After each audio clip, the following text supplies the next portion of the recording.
Welcome, everybody, to the Notorious OTB, brought to you by the Sports Gambling Podcast Network. And folks, as always, it's all good, baby. It was all a dream. We used to read Blood Horse magazine. I got my Cuban. Yes, Cuban B. And I'm your host, Chase Sessoms, the Wolf of Oakland. I'd rather be trapped than lazy. Don't care what they say, I'ma do what pays me. It happens every year about this time. Weaklings act like they lost their mind. Alphas reclaim the neighborhood. Rob the sheep and all the wolves get good. If you Yes. Joining me as always, you might know him as the Michelangelo of the crime, Michael Jordan. He's your favorite capper's favorite capper, ladies and gentlemen. Barry the Sniper Spears. Hey, don't rub on that. You block that. You understand? That's alpaca. That's $25,000 alpaca. You block that shit. Right. You don't rub on. Put the club soda on there. What's good, Barry? Not very much for this fine Wednesday. It's raining. Yeah. And it should be better later on, though. We're chilling. Yeah, I like this. We're glass half full kind of people. So yeah, hopefully full of Florida orange juice for you. All right. Well, let's we got a lot to recap. It was we were off. We needed some time to need to recover from the beatdown. Yeah. Well, I managed to actually put together one winner on a ABR stream, and Barry, is there any winners, but we just didn't have them on the show. I mean, that's true. I had them other places, but second-itis really on Saturday. Tough beat with Minx Palace. That was tough. And, my picks were seconds. I just couldn't connect anything. Like I couldn't make one thing go like, daily doubles or the exactas or anything like that. Get half, not the other half. But it happens. Yeah. Right. That's just the nature of the game. Sometimes the luck just doesn't get there because there is an element of luck. Horses get out of the gate bad, stupid stuff like that can affect it. But typically it bounces out though. That's true. It's true. Well, guys, it's Wednesday, and on Wednesdays, Barry and I, we give you nothing but our best. That's right. Cue up the Tina Turner. It's time for Wednesday Best Bets. And Barry and I have dug through this Churchill Downs. Let's pull some past performances up. Sure. Wednesday card from the rooter to the tutor to give you our very best plays. We're talking Churchill Downs today, Wednesday, the 17th of September, 2025. Post time for this card, 12:45 p.m. Eastern, 7:45 a.m. God's time, 9:45 a.m. Pacific time, out on the Pacific Coast. And Barry, because how numbers and courtesy, I guess, work, I will be leading us off in race 4. All right. Yeah. Just spoiler alert. This is kicking off a battle here between me and Barry. Kick off. So, race 4, the 8 furlong, $16,000 claimer. I'm playing a $10 exacta 8, which is Saltwater Cowboy over. Ooh, that's a bad omen right away. Let's try this again. There we go. Saltwater Cowboy. I'm keying that horse on top here. Because it looks like the speed of the speed early in this race in a field that's not going to go very fast early. And, Saltwater Cowboy comes in off of the long layoff after running in the black box that is Lone Star Park. You could draw a line through the last race where it looks like he was hung extremely wide that entire race. And I think he's fast enough to break to the lead in this spot and control this pace all the way around. And since this is a chalkier pick, instead of just playing in the win pool, getting exotic with it, I don't have a race that I like to connect this pick to on either side of this fourth race in the third or in the fifth. I think the best way to make money off it is going to be to key in the exacta, and I'm using it with 2 wide stocking horses that I like to come in underneath. The first one, Winston Wolf, the 9, 10-1. Let's go ahead and get the bullshit out of the way. Yes, part of that might be because it has Wolf in the name, and it's a double-edged sword. Either way, I'm going to lose, so I might as well just put Winston Wolf in there at that big price. And then also, I'm going to use the 11 Sir Saffir 9-2 for Karen Wittek. Got Alex Chard up. Yeah, I like those two to come in underneath. I had Sir Saffir sitting about that second wave, first run kind of trip, and maybe 9. Winston Wolf coming from a little bit further back. Barry, but we're fighting in this race. Yeah, buddy. Go. I I agree with you. There's not too much speed in this race, but the horse that probably will be favored, Saltwater Cowboy, I do not like, only because this horse hasn't been out since May. I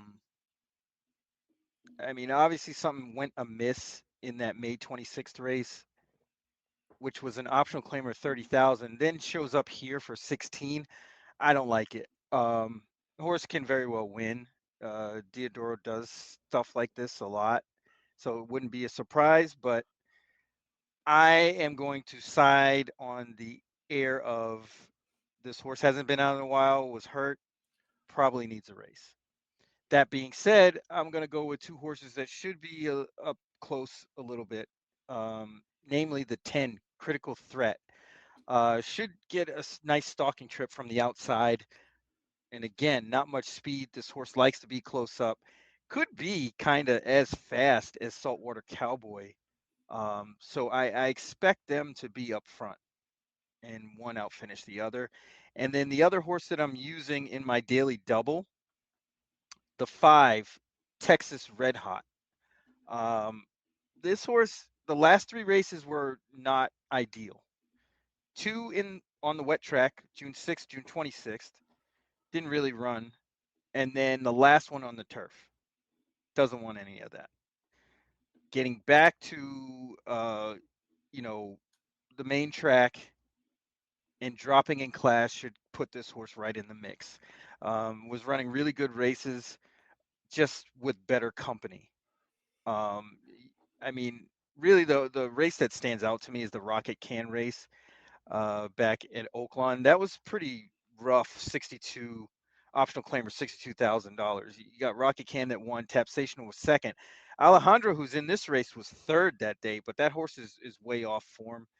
Might wake up a little on the drop down, but I think Texas Red Hot is probably coming into this race a little bit better, just because of the fact this horse has been running opposed to what this horse likes to do. Getting back to what they do, this horse should be ready. Getting Jose Ortiz also is another factor the guy can't lose. So we're going to use the 5 and the 10 to get out of this race into race 5. And we're also going to use a $10 win bet on number 10, Critical Threat. On the number 10, Critical Threat. And he's trying to get horizontal with it into race 5, which is 6 furlongs, $92,000 maiden special weight. This one is a restricted. I'm not here to read your restricted conditions. We'll just call it a $92,000 maiden special weight. Barry, how are you finishing out this bet? It's funny about the condition thing. This race in particular is one of those newer ones where you have maidens that were sold or RNA'd for $65,000 or less. So it's like giving the horses that didn't go for a really high price at auction running against each other, which, I don't know how I feel about that, but in this race in particular, I do feel good about 2 horses in this race. I think the betting public's going to gravitate towards Fade to Gold, who is going turf to dirt. Ran a 5.5 furlong race at Ellis, was the favorite that day, burned up some money, and gets to the dirt. I'm not really sure what to make of that, especially with this horse's running style. He didn't really get a great trip.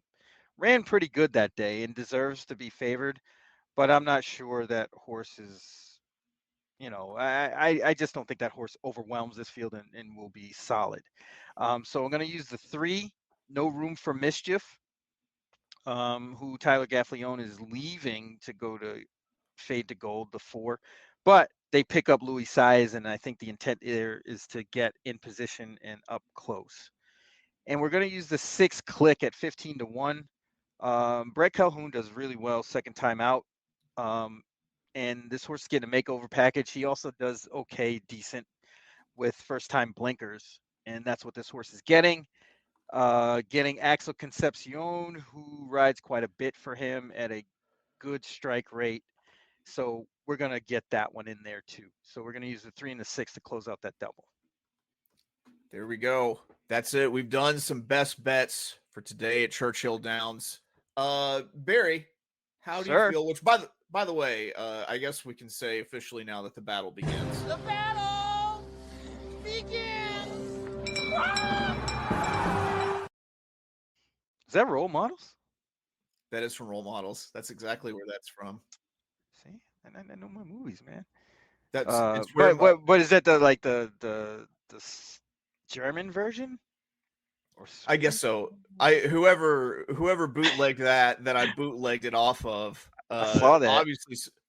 Obviously spoke some sort of Scandinavian language by the amount of J's that I saw in there on the captioning. So yeah, Nordic. Yeah, we got the rebel mentality here. We're bootlegging bootlegs. All right, let's wrap up some bets. Barry, how do you feel about wrapping up bets? I think we probably should. Is mandatory. Here we go. Because of Not how loud numbers enough. work. I couldn't hear you. Is mandatory. Race 4. I'm playing a $10 exacta 8. That's Saltwater Cowboy over the 9 Winston Wolf, as well as the 11 Sir Saffer. Barry, we're fighting. What are you doing for race 4 also? See, if you win this fight, I can't be mad because that would mean most likely that Winston Wolf shows up, and I can't get mad at that. Yeah. When you're on the name angle, got to root for it. Yeah. So we're gonna do a $10 win bet on number 10 Critical Threat in race 4, and we're also gonna do a $5 daily double out of that race using the 5. Also, Texas Red Hot and Critical Threat into race 5. To the 3, No Room for Mischief, and the 6, Click. Let's do it. To the hoop. There we go. Love Duncan. Love Duncan, guy. What are you talking about? Especially on a Wednesday, guy. Yeah, man. I might go and get donuts. All right. No, my physique. Master. You got to do a donut blog or a TikTok page just dedicated to donut reviews or something. Like, oh man, you can make money doing that. I saw what those TikTok people make, man. It's crazy.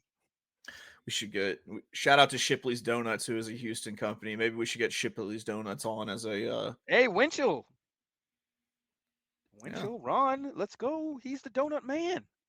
All right. I'm for it. I love donuts. I told you on my cruise, I made it a point to have a donut course with every single meal. The Donut King had a horse named Gunrunner. How's that work?